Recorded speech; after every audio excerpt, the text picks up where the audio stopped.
I'm about to mess up his name. Joseph is like next level. Yeah. Because maybe he did all of that in 42, calling them spies, having them come bring Benjamin back, understanding that even with what he sent back, they were not going to be able to last through the entire famine. Mm-hmm. They would have to come back. And if you have to come back, you're going to have to bring Benjamin. I need to see that you all didn't treat him the way you treated me.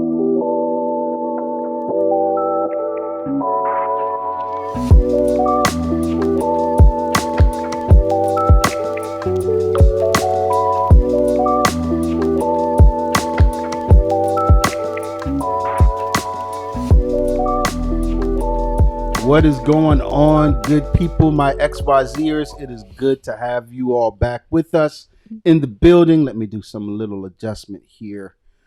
So it may not sound like I'm screaming in everyone's ear. But yeah, it's great to be back. We are on chapter 43. Yeah. I forgot my title. You forgot our introductions. Yes. No, I didn't. I was going to get to that. Okay. But I was trying to think of the title while I was Redemption going to get to Begins. Yes, thank you. It sounds Star Wars like. It Redemption does. Begins. It I don't know does. if you're a Star Wars person. I'm not. It sounds like Jasmine is. I only know the merch. I don't know anything about the series. I never watched it. Oh my gosh. No. Jess is a Star Wars head. Yes, though. I know Jess is. I saw Grogu at Jess's wedding. I was like, yeah, she gets it. We'd be disappointing Just you make every me- episode, huh? Yeah. I mean, like, Every these things time. are like the classics that carry on forever. And you all Nope. are like, nah, they don't. They carry on with some It is people. what it is. But we're before you once again. Generational Scriptures. I'm one of your hosts, the latchkey one himself, Chris Yeah. Gen X. And next to me we have Maya, resident millennial. the resident Had to put up the millennial. peace sign for the peoples. I feel like I said "Bah, bah, bah, bah," or something Yeah, like yeah. because you be so Oh my calm. I God. gotta. Yeah, amp it. We gotta amp it up around her. Amp it up around. And then next to Miss Moyo we have The microwaver. I am Yes. the Gen Zer. yes indeedy. Jasmine. Yeah. Oh, yeah. I'm Jasmine. It might be nice to say your name.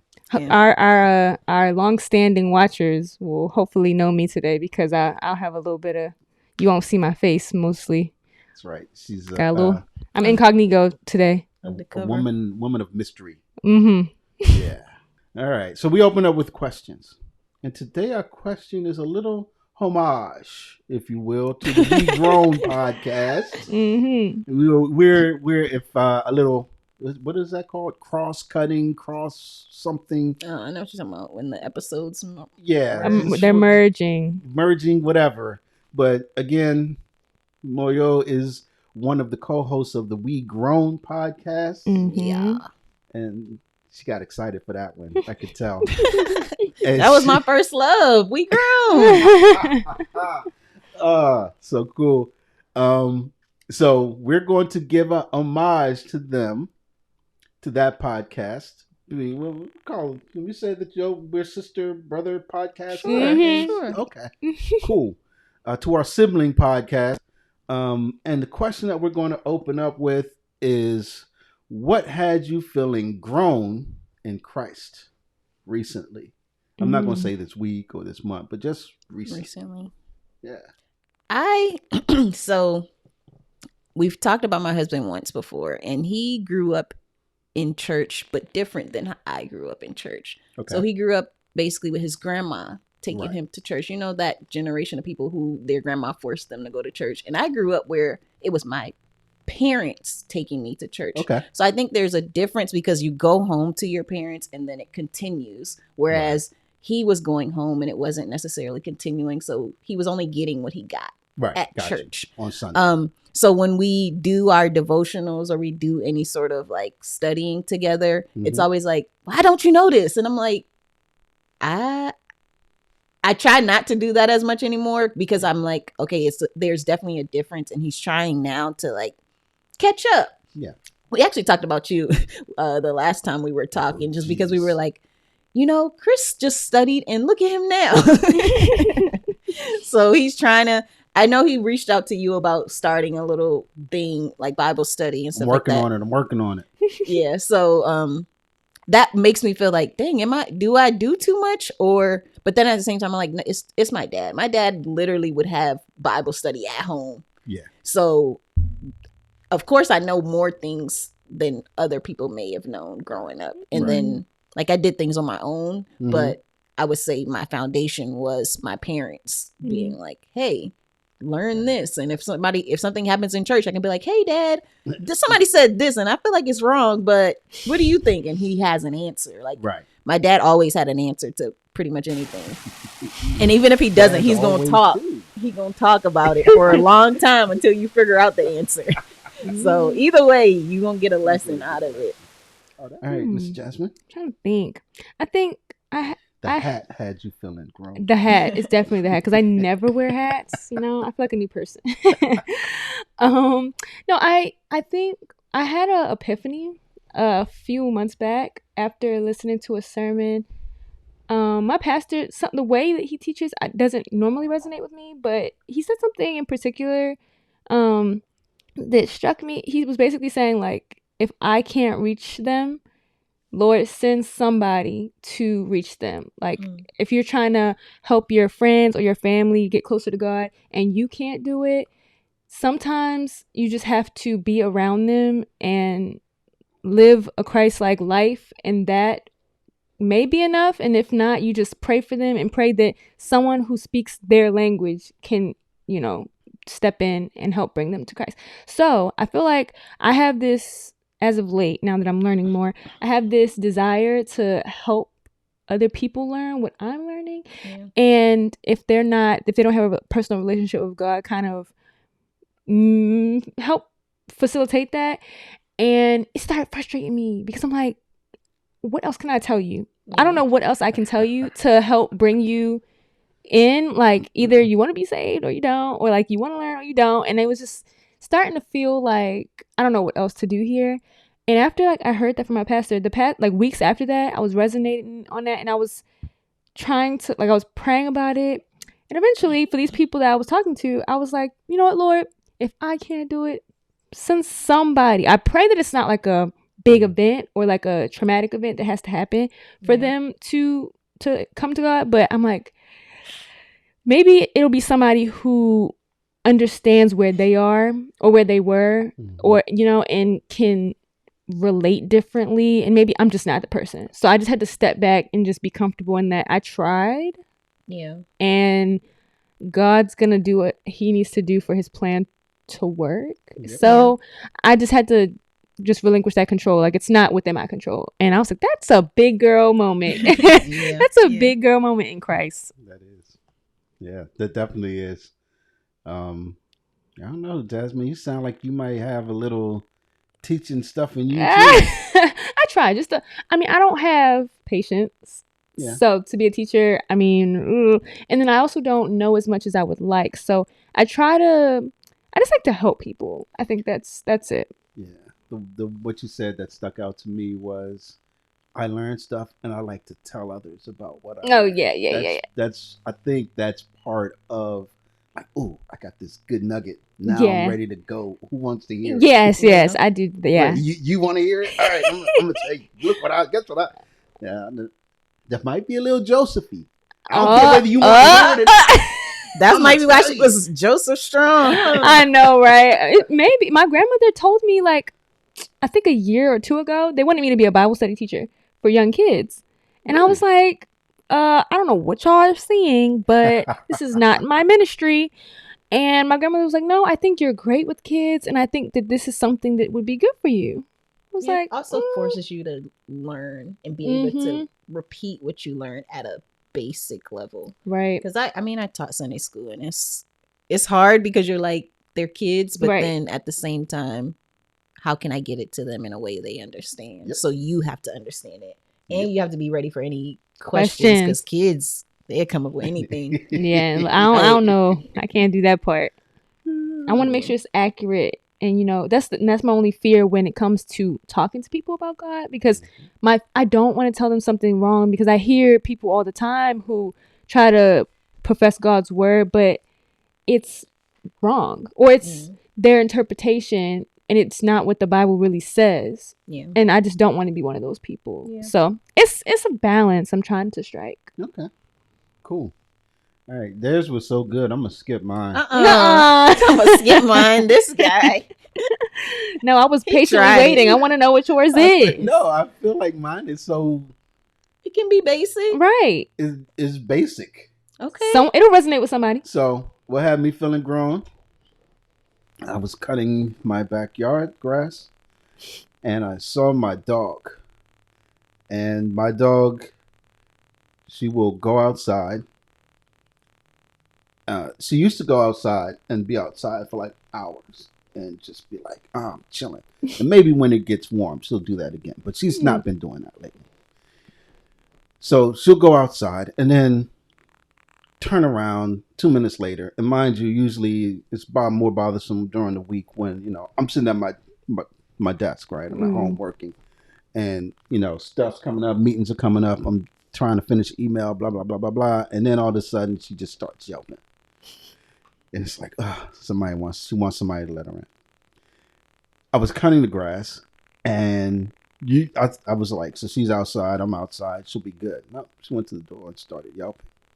And then what I noticed is that she doesn't stop. Like, it's almost like somebody's going to let me in. It's almost and I started thinking about, I'm like, man, this will be an illustration in a sermon about faith. Because she's just not letting up. She'll yell, and then sit down and turn around and still be and won't stop until somebody lets her in. And I was like, is this what happens where you sort of just look at everything or anything going on in life and you're like, wow, that's related to this. Mm-hmm.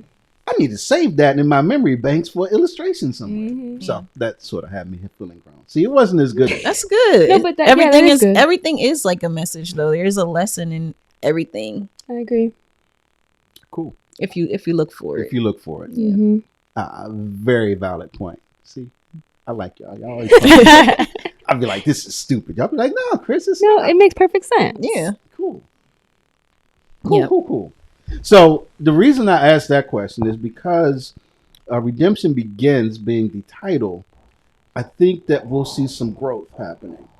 And it'll be interesting to get our takes on that growth as we go through these verses. Mm-hmm. So we're in Genesis 43. Yes. Title is Redemption Begins. Just a quick recap, because we know that the famine is going on. It's hitting hard. We'll see some of that in here.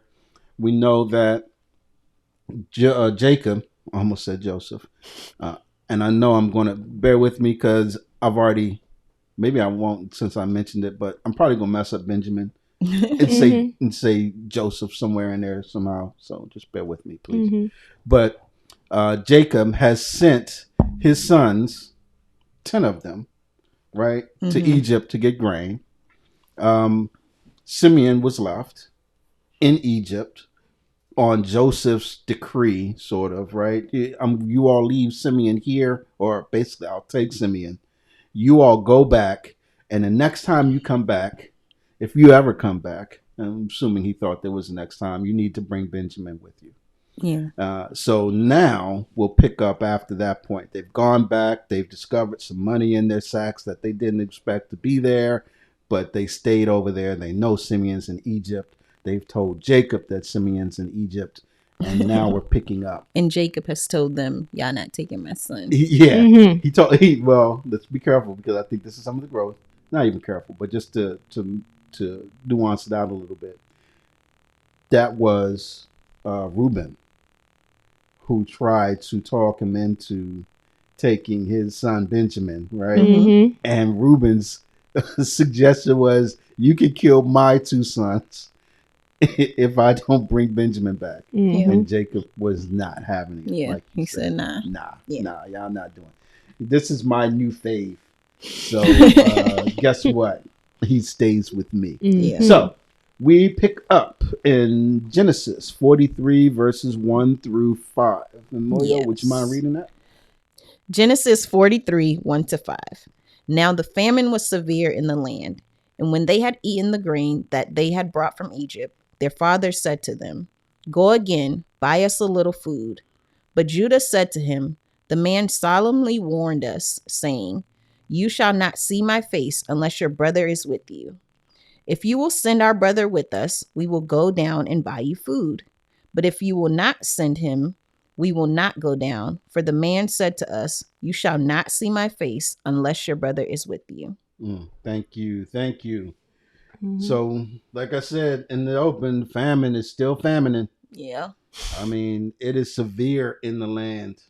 Last time that Jacob talked to his sons about going to get grain seemed a little more ornery than it seems here. Is that y'all take? Do y'all think that?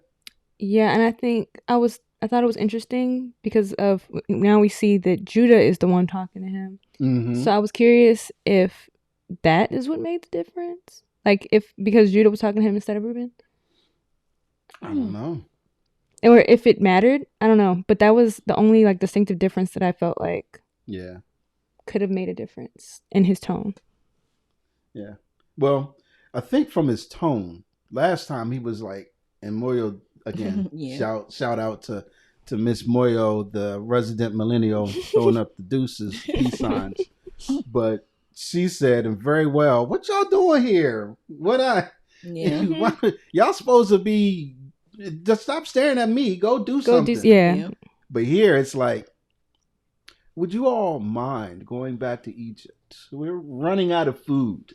Instead of what are y'all looking at? What are y'all doing here? So I thought that was interesting. One, I don't know if I read it like that though. No? I read it as we're running out of food. Go get some more food. Yeah. Not even really thinking about the fact that we told you we can't go. So this time he may not have been like, "Bro, what are y'all doing?" But he was like, "We need food, guys. Go get us some food." Like it wasn't a question. He was telling them still go do this. I get that. I just wonder if he realized, and this is what Judah says, that going back meant if they were going to call him out on taking Benjamin back with them. Right? So that's what makes me wonder if he changed his tune a little bit because he realizes, and I think this is, let me know what y'all think, but I think this is God at work, right? You wonder why tragedy happens, why? Because God is moving. And it's like, yeah, you're going to have to go back. But since Joseph, right, who will be referred to later on, I want to pick on that a little bit. It's like the next time you come back, you have to bring Benjamin. Yeah. And that way I'll know that you're not spies. That's basically what he's saying. You're telling me the truth of who you are. And Jacob is like, if I go too harsh, they may call me out on it. Yeah. That's what I was wondering. I was thinking when I first started reading that, end of the last chapter, I don't think that he expected it to even last this long, right? I have enough food. It'll be fine, right? That's how I was thinking, because he was so adamant about, nah, I can't take him. We have food now. Right. We have our money back, so let's just ride it out. Right. But forget about Simeon. Like, they can have him. But y'all not taking my son. Because I think the way they presented it before, it sounded like they were going to just grab him, let's go back, let's get our brother, and let's come back. Yep. And he was like, nah. Leave him there. And we'll just eat this food for now. Jacob is crazy, man. He is. And now we're like, okay, the food ran out. And he's like, dang. Can y'all go get some more food? And they're like, what? No, we can't. We told you. Yeah. And we don't know how much time has passed, but I think he was trying to ride it out. Like, I'm okay with losing Simeon. It's fine. Which is crazy that you can be like, I'm okay. Yeah. Right, Jasmine? I mean, that's crazy. But what do we? So you touched on this a little bit, Jasmine, already. What do you see or think is happening with Judah now? Or do you think it's interesting that he is now the one portrayed as speaking? So I was thinking about that this morning because I was like, I would I think it was appropriate that Reuben was like speaking for the brothers initially, because okay, Otis, we get it, you know. And I was thinking now, because it kind of alludes to what happens like later on, but I was like, okay, who's next in favor? Who has favor with Jacob? Who has not done him wrong? Perhaps who can he trust? Who has like that sway? And maybe that's why now Judah is speaking for the brothers, because I think maybe I read that in the message. It said he was speaking on behalf of the brothers, but I couldn't really put my finger on why all of a sudden now he's stepping up. Now, I was trying to think about the story of Judah and Tamar to see if there was overlap there. Yeah. But still, it was a little bit foggy. The best thing that I could put my finger on was just that he must have some kind of favor with Jacob, or Jacob's just like, you know what, man, now we're hungry, so just do what you have to do. I feel like Reuben has already thrown out what he could throw out, and he's like, listen, I'm not talking anymore. Yeah, y'all got it. And maybe Judah's like, well, let me step up and speak up. Yeah, but I'll wait till we read more. But like, I think what Reuben, from what we read before, I felt like what Reuben threw out was a big deal, because those are his children. I mean, you're offering to kill your children if you don't come back. I mean, knowing that you will come back, but that felt like it would hit Jacob differently. But they're his grandchildren, so I'm not willing to kill my grandchildren over you guys like fooling around. Yeah, I don't want you to take my son, and if something happens to my son, I'm not gonna kill my grandchildren. Okay, because they kind of just glossed over it after he said it. He was just like, okay, like, no, I already said no. Yeah, like there wasn't even a good offer. Yeah. I don't know. So that's one thing that stood out to me is we said this really early on, and when we started in this, like, I need to know who's saying what. I need to know. Yeah. You know, I went behind this, and I think it was you more. Yeah. You're like, I'm the one where if I wasn't in it, I'm gonna be like, I wasn't. Yeah, I'm not in it. But it dawned on me as I was reading this that we don't hear a lot of the brothers speaking out, except for Reuben, and now Judah. Yeah, and I think there is a reason why and when we have those people speaking out. And as we read through, it'll be interesting to see if we hear anything from Reuben again, because I'm thinking this is the turning of the tide, where Reuben was supposed to be the one in charge, and now we see Judah speaking up here. So it's almost like he's taking the lead role, I think. There's a parallel I just thought about when you said that, because do you remember Shelah, Judah's youngest son? Yep. And how he was like, that's my youngest, like, you can't have him. Tamar, like, the other two are gone. You can't take my youngest son. Yeah. And now Jacob is saying the same. You're not taking my youngest son.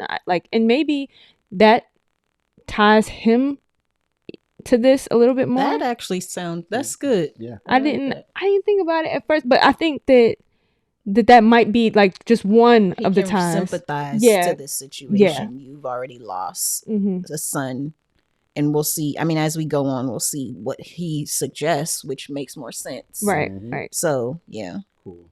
So I like the if then statements. If you don't give us Benjamin, we are not going. But if you do give us Benjamin, we are going to go and get food, because we cannot go in front of. I like this. The man. Did y'all notice that? They kept referring to Joseph in these first set of verses as the man. We can't go back in front of the man without having Benjamin with us. He said, "You will not see my face," or something to that extent. Unless it goes back. So this is an interesting opening to what's going to happen in the next few verses. Next up. Jasmine, do you mind reading? Of course. Genesis 43 verses 6 through 10. Yes. Okay. So yes. Let me go back. Okay. Genesis chapter 43 verses 6 through 10. Israel said, "Why do you treat me so badly as to tell that tell the man that you had another brother?" They replied, "The man questioned us carefully about ourselves and our kindred, saying, 'Is your father still alive? Do you have another brother?'" What we told him was in answer to these questions. Could we in any way know that he would say, "Bring your brother down"? And Judah said to Israel, his father, "Send the boy with me, and we will arise and go, that we may live and not die, both we and you, and also our little ones. I will be a pledge of his safety. From my hand you shall require him. If I do not bring him back to you and set him before you, then let me bear the blame forever. If we had not delayed, we would now have returned twice." So a little twist. Mm-hmm. Because what do y'all think about Israel or Jacob's response? I think it was a valid question. Why did y'all tell all our business? Because I said in the last chapter, why y'all spilling y'all guts right now? But we get more clarity because Joseph was asking specific questions. Like before, it was just like, y'all are just telling y'all life for no reason. Yeah. But no, he asked them, "Do you have another brother?" That's a really random question to ask. Yeah. Yeah. I would have been. I mean, maybe it's not. I don't know. Maybe it's not a random question, but to me, it would be if I came with like all these brothers. Right. Why would you ask? Like most people, when I say I have my 3 brothers, they don't say, "Do you have a sister?" Like it would be weird unless you already know the answer. Right. Yeah. Yeah. Or they wouldn't say, "Do I have another brother somewhere?" Like it's just a weird question to ask. Is your father still alive? Like. Why do you care? Yeah, or are you trying to unless you're trying to figure out how much ration to give me? Right. But then you need to ask me, how many children do you have? How many wives do you have? Like maybe he did ask all of that. Maybe he did. Yeah. I don't know. I also think it's very interesting the phrasing as we said before, the phrasing of what Judah said to his father versus what Reuben said to his father. Mm-hmm. He's gonna bear the blame. I will take on this responsibility if we do not come back with him. I pledge that he will be safe. Like that, I think rings a little differently. Yeah. Because as we said with Shayla, he was like, "I need to protect my youngest son. I cannot give him to you because if he dies too, then and he was protecting him. And in this same instance, I feel like Judah is taking on the responsibility to say, "I will protect him. I will make sure that he comes back. I will make and if not, let it fall on me." That, like, my mom tells me, it's the way you say things to a parent. Like, I'll say something, and she's like, she hears it differently than the way I say it. Or if I say it in a different manner, she's a little bit more receptive to the things that I say. I feel like this is similar. Yeah. It just rings differently in his ears versus what. Yeah.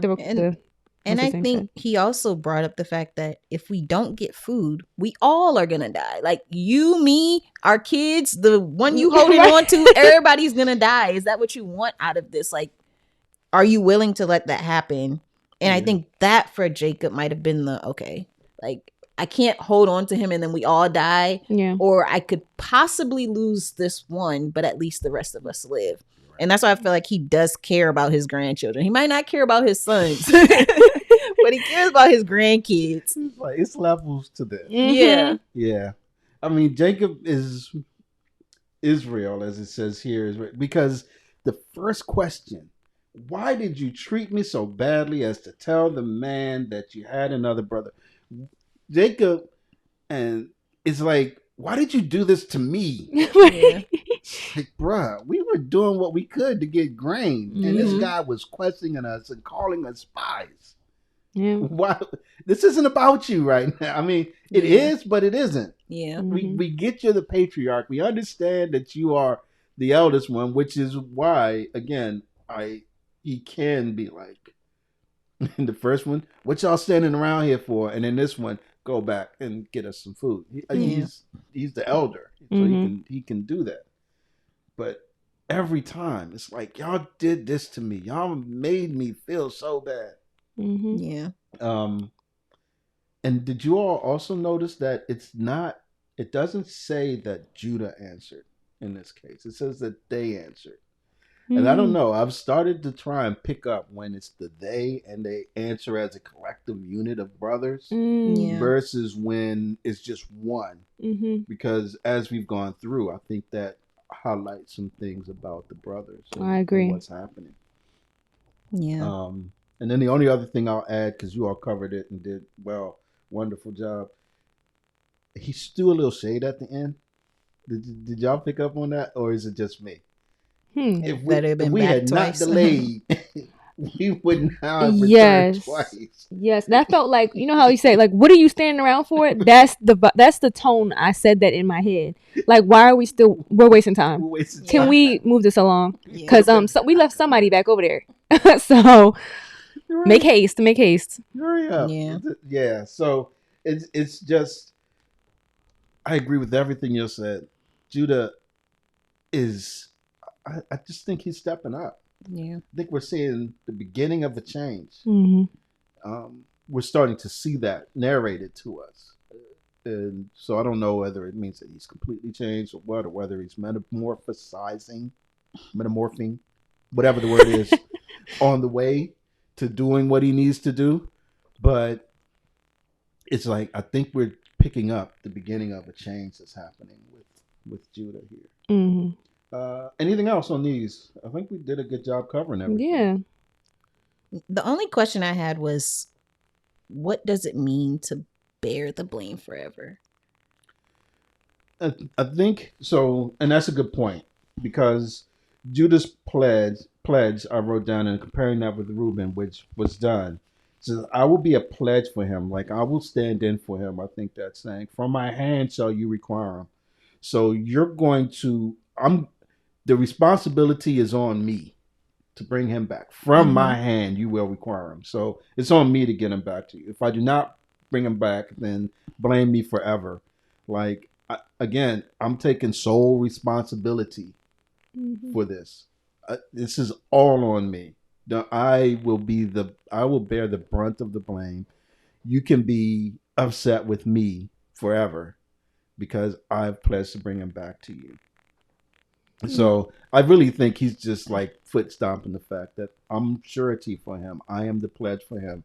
I'm like the lien against, right? If I don't pay somebody, if I don't pay my mortgage, there's a lien on this house and they'll take it. And he's like, I'm the lien on you getting Benjamin back. And I think that also talks to, and we'll see this potentially a little later. We will see this a little later. I don't think it'll be in this one, but maybe in the next edition of the wonderful podcast that is Generational Scripture. Ding ding. That you'll see he has to stand in that, and he has to react with that in mind. Next up, Genesis 43:11 through 15. And I'll read that. Genesis 43:11 through 15. Then their father Israel said to them, if it must be so, then do this. Take some of the choice fruits of the land in your bags and carry a present down to the man. A little balm and a little honey, gum, myrrh, pistachio nuts, and almonds. Take double the money with you. Carry back with you the money that was returned in the mouth of your sacks. Perhaps it was an oversight. Take also your brother and arise and go to the man. May God Almighty grant you mercy before the man, and may he send back your other brother and Benjamin. And as for me, if I am bereaved of my children, I am bereaved. So the men took this present, and they took double the money with them and Benjamin. They arose and went down to Egypt and stood before Joseph. I mean, are these people really going through a famine? They got a bunch of stuff with them. Yeah, right. Those are like, but I don't know. Those aren't things to eat except for the like nuts and stuff. Yes. You can't survive on You're that. absolutely right. I was like, I watched Survivor, and it's like, man, they got coconuts all over the place. They should be good. And they'd be like, no, I'm starving. I need rice and meat and protein. You need more than that. So, yes, you're absolutely right about the fruit and the balm and the honey and the gum and the myrrh, pistachio, almonds. It sounds pretty good, though. It's morning As time. a snack. As a snack. Yes, A snack, maybe breakfast, but She said maybe breakfast. Oh man. So what do we think about Jacob now? Desperation. About There's no Israel. other choice. He doesn't have another choice, and he has to do it. He doesn't have another choice. That's just what it is. And he's like, okay, let's make sure that we are on point when we show up. Yeah. Let's make sure we bring what we can. Make sure that they don't take the rest of y'all. Like, come on, take all the money back, add some extra money, and add gifts, because we don't want to come empty handed, because you have to be presented to this person again, or the man again. Yeah. And I think you put in your notes that he prayed over them, like praying for their return, basically, but also accepting that they might not. Yeah, it's like, so as adamant as Israel, that's what it's called here, was about not taking Benjamin. It's almost like a full 180, and I think you're right, because of the fact that there's no recourse. I think Judah's argument was that good, especially like you pointed out. Look, we all gonna die because the famine's that bad if we don't go back. And you yourself said that we need to go get food so that we won't die. So I'm turning your words back on you. And now it's almost like he's come to grips with the fact that he's got to do this. Yeah. And they told Joseph in the last chapter that they were honest men. So bringing the money back is also like, hey, we had this in our bag, so just in case you thought we stole it, we didn't. I don't know how we got there. Yeah, he's like, make sure y'all take that back. But and all the stuff that they put, right. One thing that stood out was the balm, gum, and myrrh. If you think back to chapter 37, I read that. Ishmaelites, the caravan, they had gum, balm, and myrrh. So some of this stuff was stuff that they took down to Israel. Anyway. But then he added fruit, honey, pistachios, and almonds as well. So when I read this, it just made it seem like, Israel they were wealthy. They had stuff. They just couldn't grow food. Right. So I thought that was interesting. Even with the money, taking double for your money. I don't know that there's much else to say. I thought it was interesting that he mentioned the brother instead of saying Simeon. That's huge. Yes. I was like, that. Well, first of all, before, he didn't care about Simeon. It didn't seem like it, at least. Like, it wasn't about like, hey, hurry up and go back to get him. It was more like, no, you're not going with Benjamin. Like, that was just it. Now, not only did he not say Simeon's name, but he has finally mentioned him at least. Like, okay, well, since you're going back, go ahead and bring him back with you. Like, that's how I read that. Right. Like, well, I mean, like that whole part, I didn't see that as.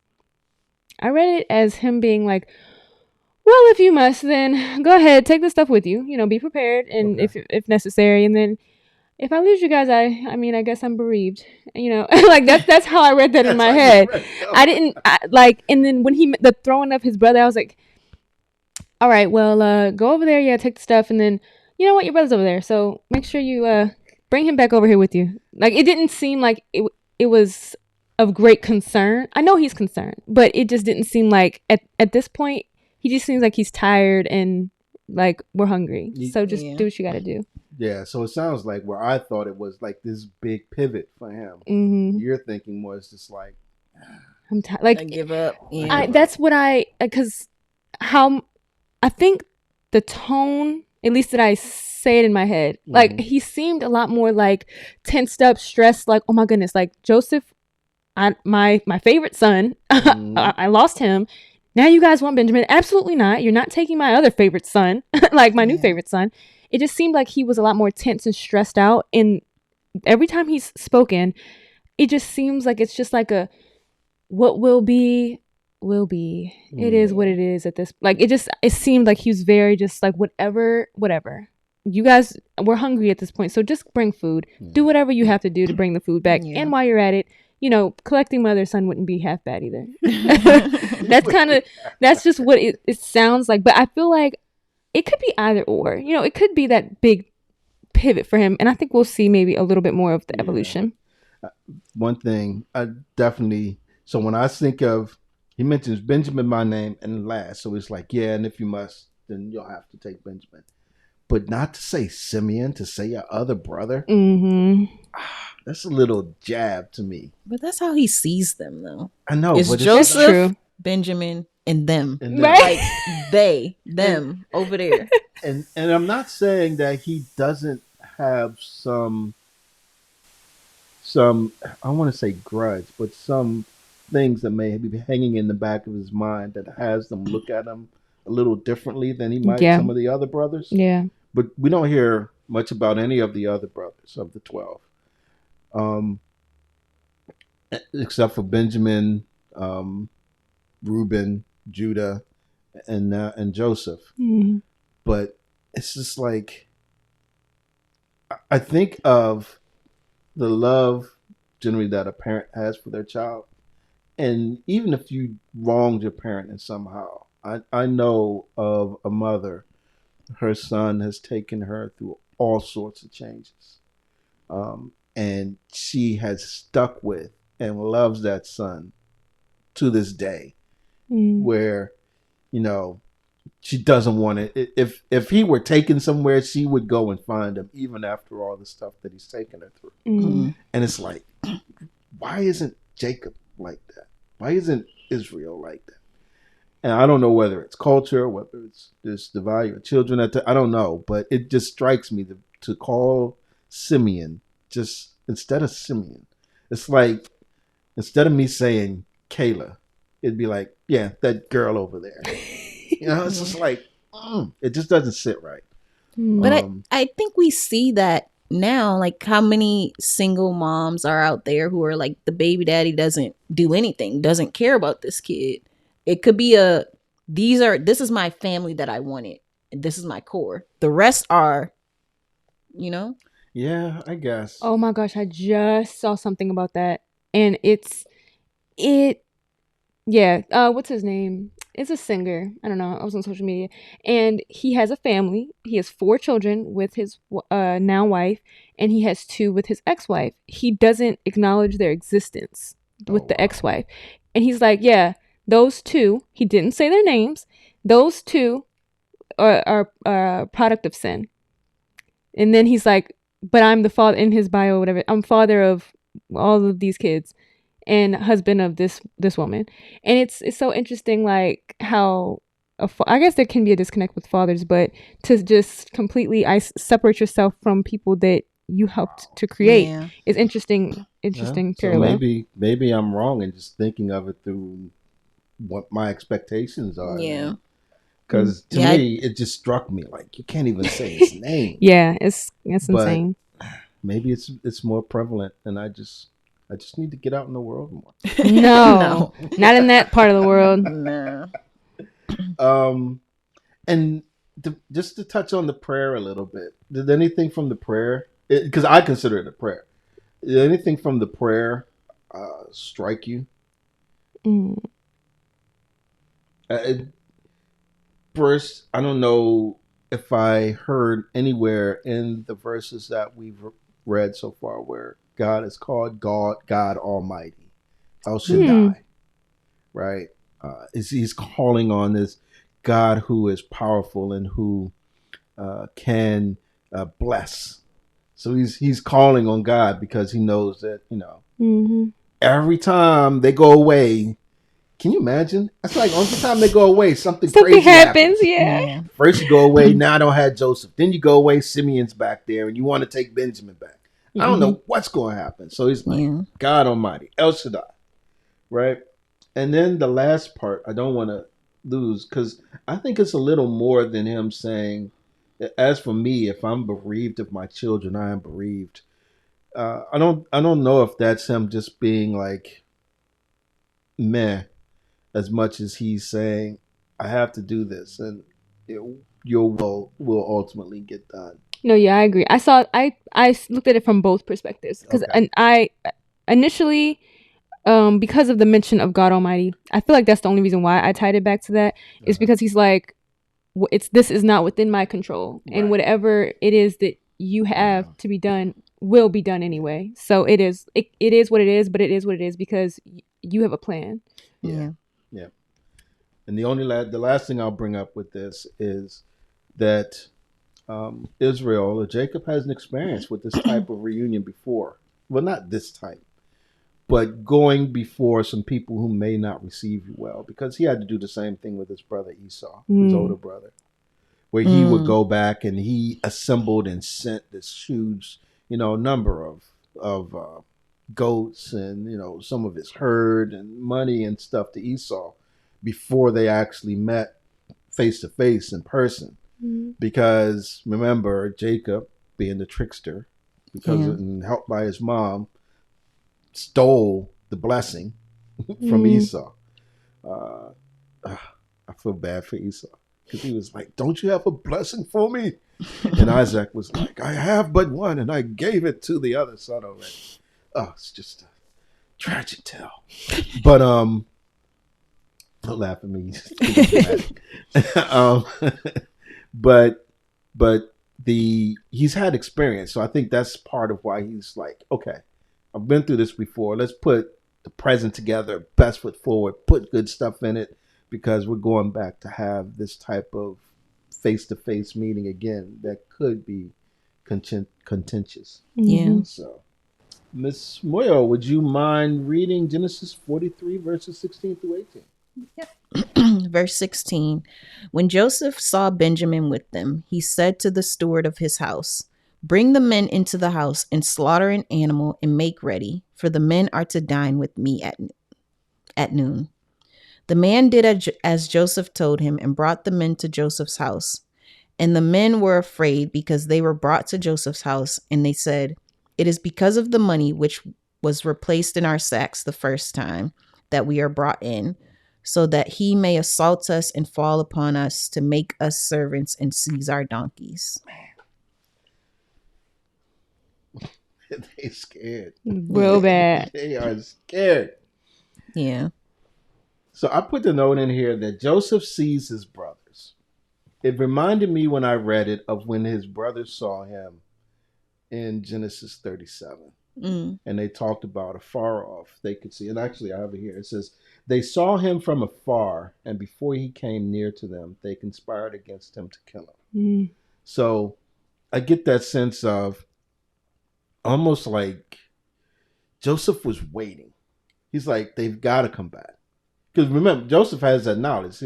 He's like, this famine is 7 years. And unlike, like you were saying, Jacob or Israel was probably like, oh, we can ride this out. And Joseph was like, no, you can't. Yeah. Which makes me think that Joseph is a genius. I don't even want to say low key. He's high key.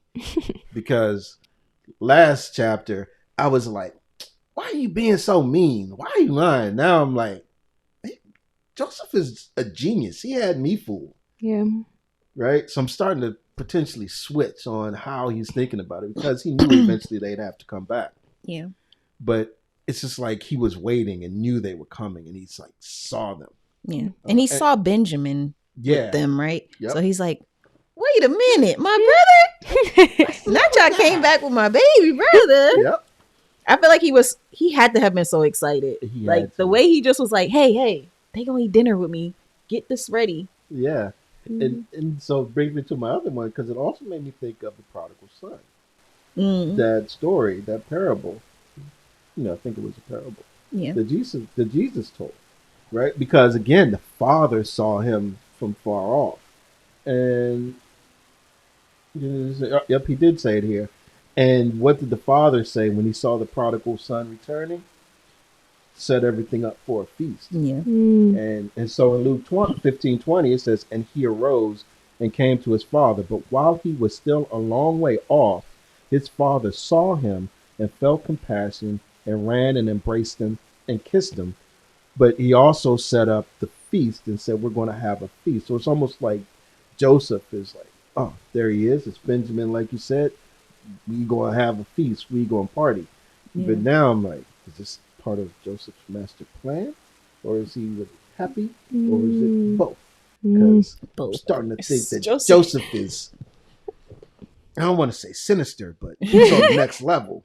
It's master like some people think and other people think. Yeah. And I'm like, he thinks. But okay, that's enough from me about that. Anything else with the feast? What about the brothers and their attitude when they get there? Oh my gosh. Do you remember? I forget what chapter it was where they were like saying that this is their punishment. I think it's when they Simeon went to was taken back and they had to leave. When they're like, "This is our punishment from God for all that we did." I got like they were starting. They later on they kind of say that a little bit more, but this is like they're like, "Oh my gosh!" Like they're confessing that they might have done something wrong, like just owning up to something that may have been thought that they did. And it just seems like they're like, you know what?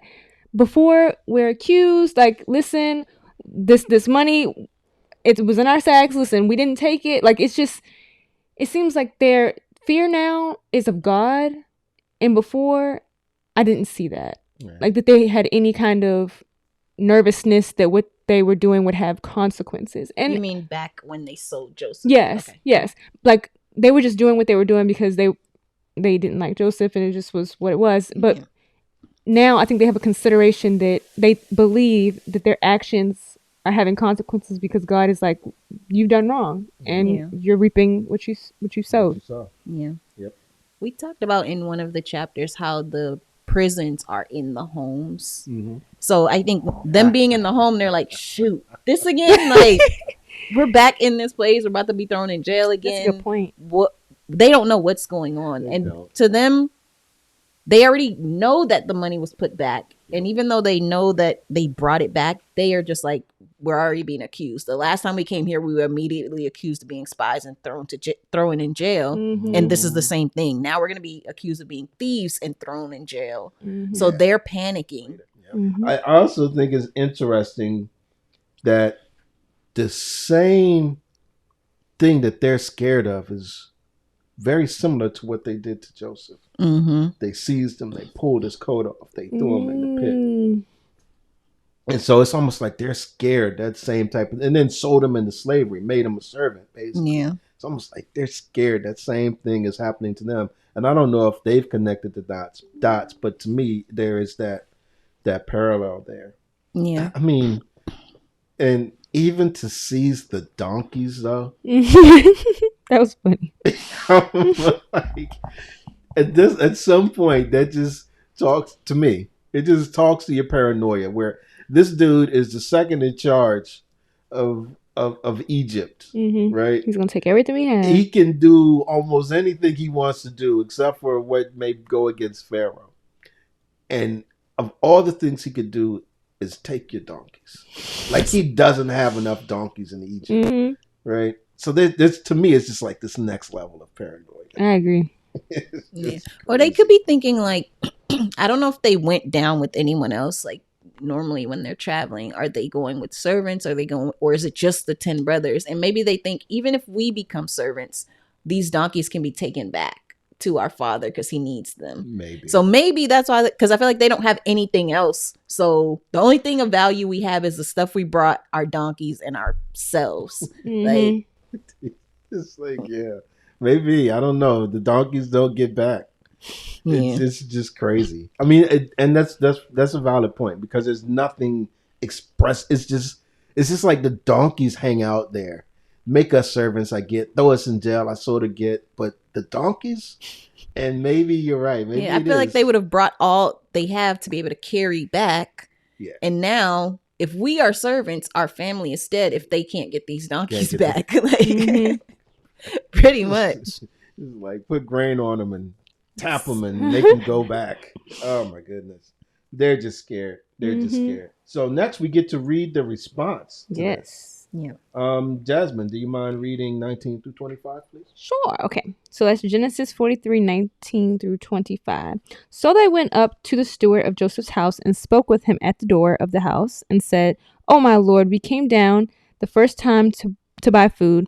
And when we came to the lodging place, we opened our sacks and there was each man's money in the mouth of his sack, our money in full weight.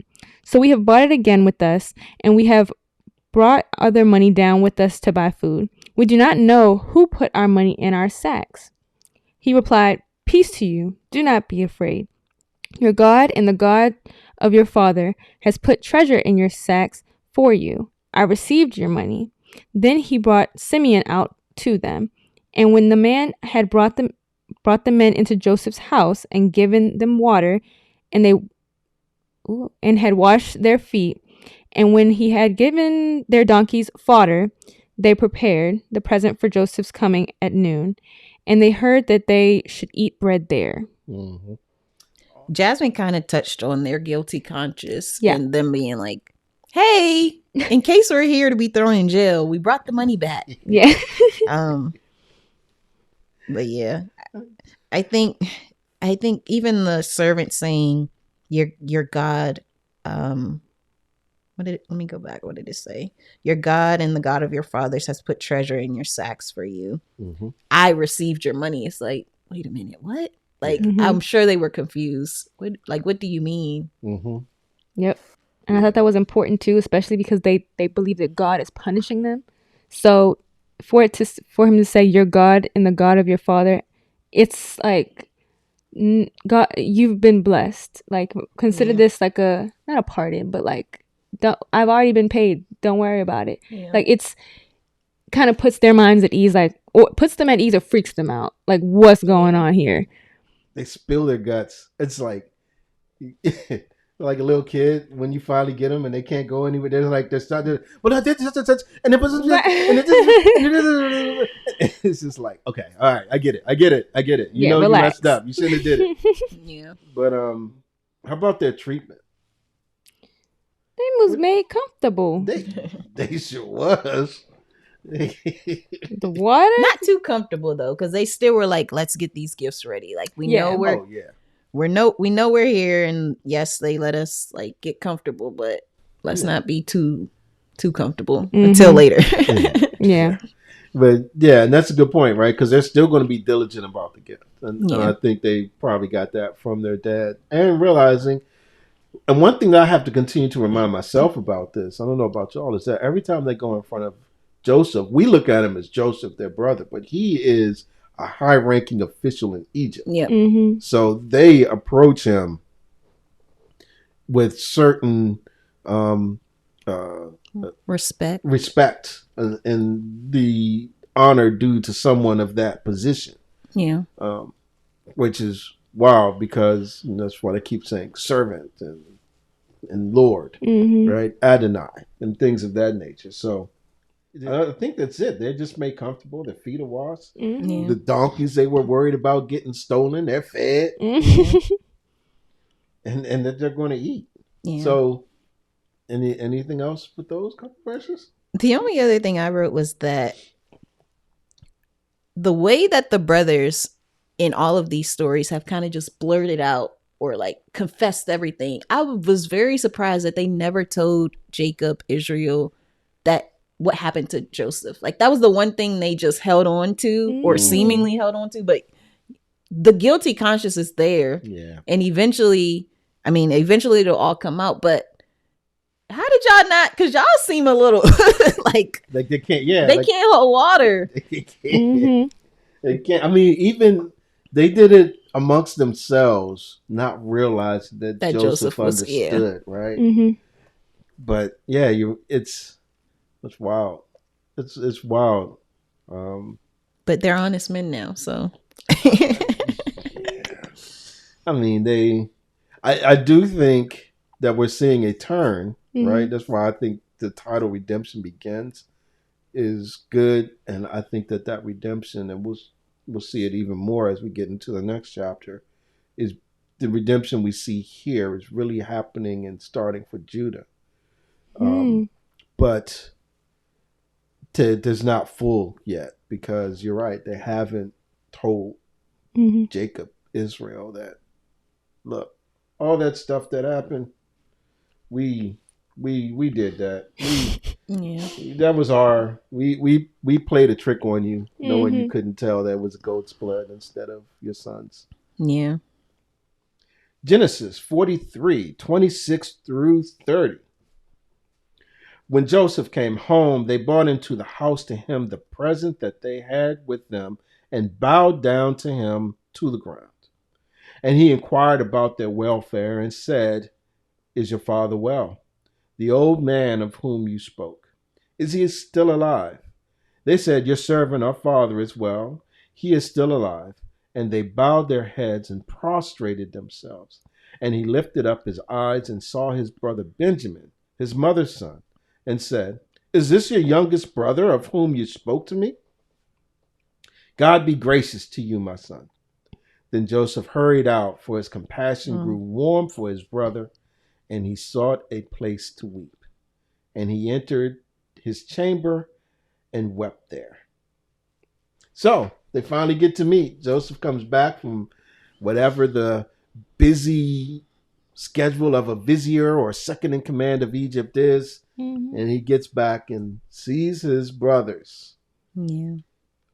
Oh, I felt his compassion, because this whole time knowing these are your brothers, knowing they're gonna bring Benjamin back, like I can the emotions are probably just building and building for him. Like at first it was anger or frustration, initially with calling them spies, and he had an overwhelming emotions, as he should, because this was a very interesting situation. But now and I think you said it before, like it's sad. It's more sad than anything else because of how he was treated, and then seeing them again after all this time and wanting to know if his father's still alive, if Benjamin's alive, if they're treating Benjamin as they treated him, and now it's finally becoming just too much for him, and he's having to finally let it all out.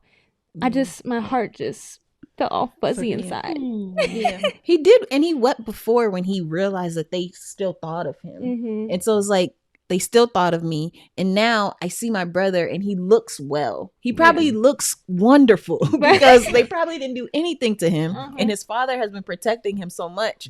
He's super fresh. Like, wow, my baby brother looks good. He doesn't look like he's been abused. And he's probably just like a lot of emotions, not necessarily, I don't know if it was necessarily about his other brothers, but being able to put his eyes finally on Benjamin. And we know he wants to see his father, but at least he gets to see the brother that he didn't even know. Like, he might have thought all these years they got rid of him too. Yeah. And they didn't. Yeah. So, which is why I was saying, I'm about to mess up his name. Joseph is like next level. Yeah. Because maybe he did all of that in 42, calling them spies, having them come bring Benjamin back, understanding that even with what he sent back, they were not going to be able to last through the entire famine. They would have to come back. And if you have to come back, you're going to have to bring Benjamin. I need to see that you all didn't treat him the way you treated me. Yeah. Maybe he understood that with me gone, Benjamin would become the favorite. Yeah. And if they treated me a certain way when I was the favorite, what have y'all done to Benjamin now that he may have taken my place? Yeah. And Joseph, you are the man. I mean, this is the next level thinking to me. I'm about to mess up his name. Joseph is like next level. Yeah. Because maybe he did all of that in 42, calling them spies, having them come bring Benjamin back, understanding that even with what he sent back, they were not going to be able to last through the entire famine. They would have to come back. And if you have to come back, you're going to have to bring Benjamin. I need to see that you all didn't treat him the way you treated me. I don't have that for. Give me a problem, I'll try and figure it out right then and there, but I'm not thinking, I'm not a good chess player because I don't think 20 moves down the road. Really? And he, like, the amount of calm and just being able to hold himself together in order to always walk away. Right. Like, if I'm about to cry, I don't know if I would be able to be like, excuse me, and then just start crying. Like, what? And this is not the first time. And to not even just grab his brother, like, oh my goodness, like, it's you, and just start speaking their language, and they'd be like, what is happening? I mean, even to the point when he comes back, he doesn't address the brother, even though he saw him from afar off. He says and starts going in, like, asking, well, how's your father? Yeah. Because I read somewhere that in times of famine, those that were most vulnerable were the elderly and children. Mm-hmm. And so he's asking because he's really concerned, but he doesn't, which may be his chief concern about his brother. He doesn't dive into that right away. He's like, let me do some small talk, and then get to the brother. Yeah. And then he's like, "Is your father well?" The old man. Oh man, that's how I feel sometimes. Of whom you spoke. So some good cordial discussion. Asked him about the welfare, and had to go eat. Did anybody else notice? I think this is another one of those nuggets that Joseph didn't say, "God be gracious to you," to anyone else. Right. He didn't say anything like that to any of the brothers at any other time. But when he sees Benjamin, he says, "God be gracious to you." I wonder how the other brothers felt. I wonder if they were confused. Or like, I guess it's because he's the youngest. I mean, he wanted to see him, so. Yeah. And again, is he doing that to try and see the brothers reacting to see if they're jealous of him? Yeah, because he's smart, thinking 5-10 steps ahead. I'm like, I don't know what to believe now, Joseph. I don't know what's going on myself. Verse 31. Then he washed his face and came out, and controlling himself, he said, "Serve the food." They served him by himself, and them by themselves, and the Egyptians who ate with them by themselves, because the Egyptians could not eat with the Hebrews, for that is an abomination to the Egyptians. And they sat before him, the firstborn according to his birthright, and the youngest according to his. And the men looked at one another in amazement. Portions were taken to them from Joseph's table, but Benjamin's portion was 5 times as much as any of theirs, and they drank and were merry with him. Wow. Man, sounds like a good time. Right. Sounds like a good time. Yeah. So, anything stand out in those couple of verses, those 4 verses? For me, it was the controlling himself. Like, he's still overcome with emotion, but he can't show it yet. No. Joseph is a strong person, bro. Like, he just came out like, I'm a chill. But who wrote this? You mean wrote this? Yeah. Moses. Okay, so Moses is telling us it's not just, oh, it went away. Because I think in the other chapter we talked about him coming back, but it wasn't I'm still mad. It was just like he came back, he did this, he did that, and moved on. He grabbed this brother and kept pushing. Right. This one is like, I gotta hold it together. I gotta hold it. Like, don't freak out. Let's keep it moving.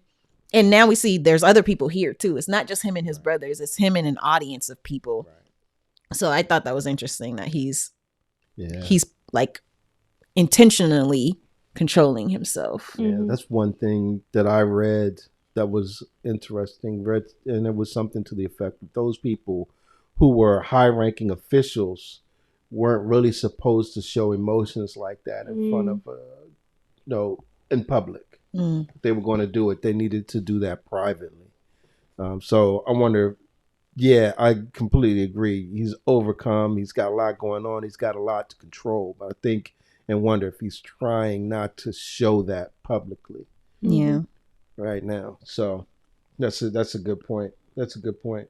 In verse 33, where it says, and the men looked at one another in amazement, they're really like, so is this a trick? Like, I know whenever, it made me think of like when you do something bad at school and you come home and your parents are not like freaking out and they're like, you're like, okay, are you gonna whoop me? Or like, or is this it? Or should I be scared later? Like, that's the vibe that I got. Like, they're like, okay, maybe this is. Yeah, I think they were also amazed at the fact that they were sat in order. Yeah, like he put them in order from oldest to youngest, and they're like, "It's a lot of us, and we probably all look the same age at this point."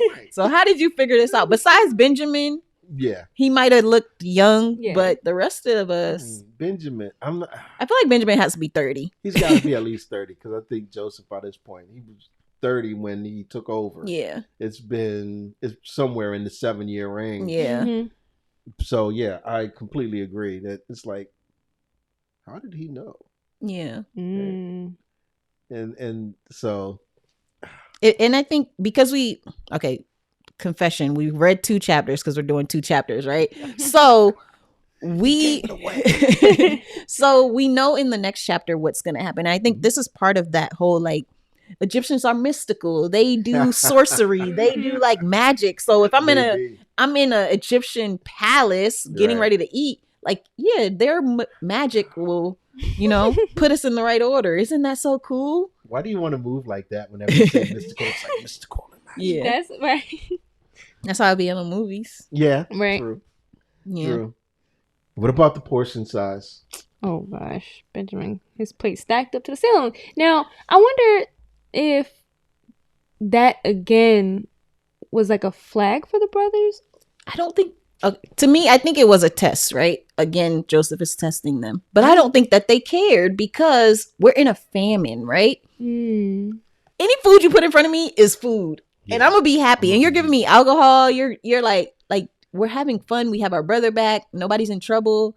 And the brothers, when it comes to, because I read one commentary, we were talking about the parallel between how they ate with him in the pit versus him like basically feeding everybody, and they're eating in a happy setting versus, and they seem happy whenever they eat. Right. They're not worried about anything else. Well, and remember in 42, because this just jumped out in my head, that while they were eating is probably when Joseph was down in the pit begging for his life, like, get me out of here. Yep.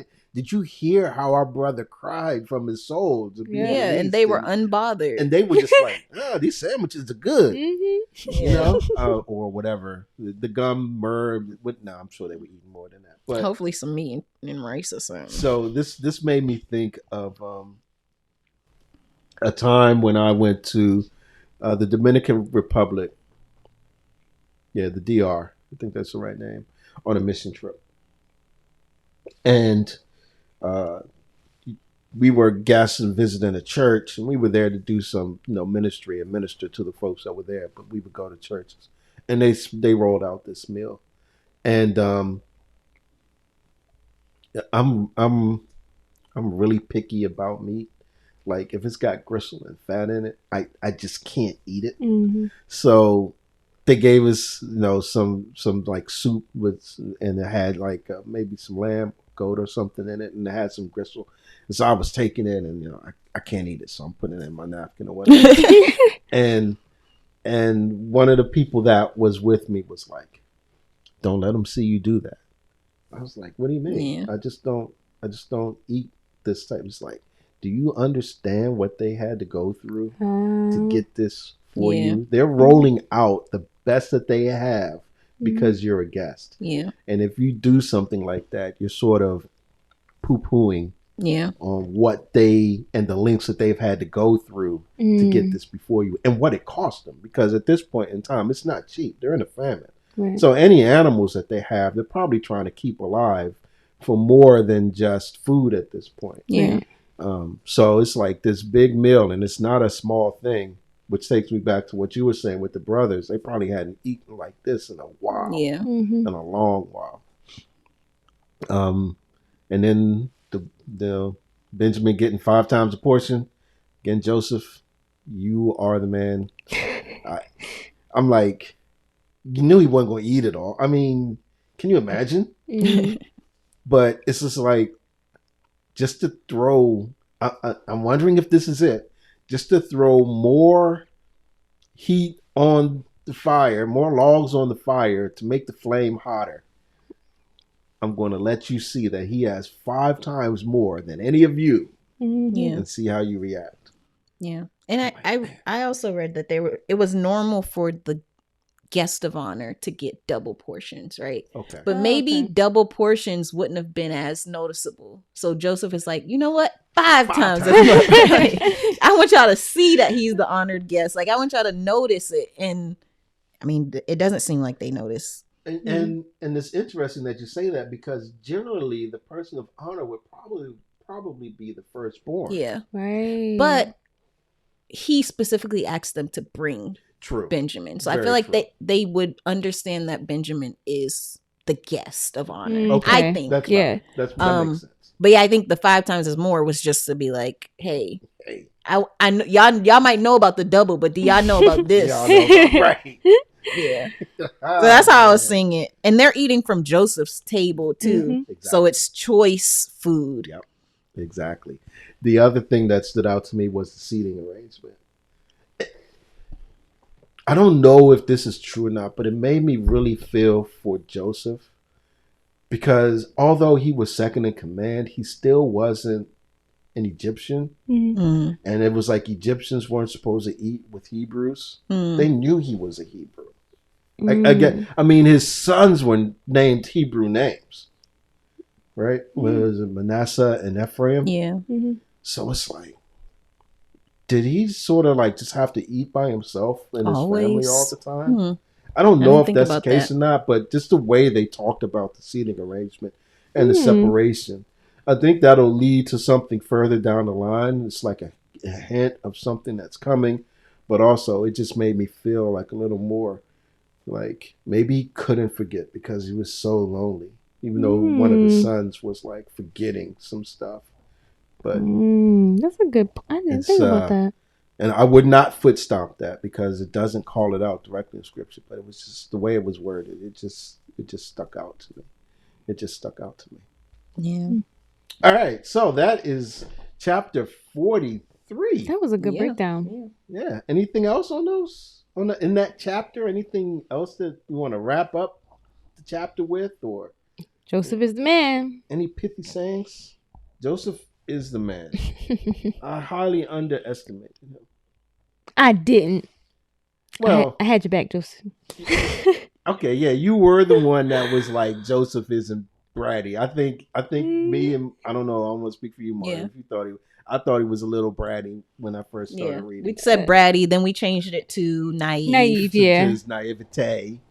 And right? I still believe that. he's grown though. He's definitely grown. Mm-hmm. He's definitely grown. But the other thing to say is I think that this is the start of something. It'll take at least, I think, 2 chapters for us to get to the culmination of where, we started with the return, and it'll take like 2 chapters to get to the culmination of that event. But we're seeing some things here. Things are being formed that'll carry us over into the next couple of chapters. Yeah.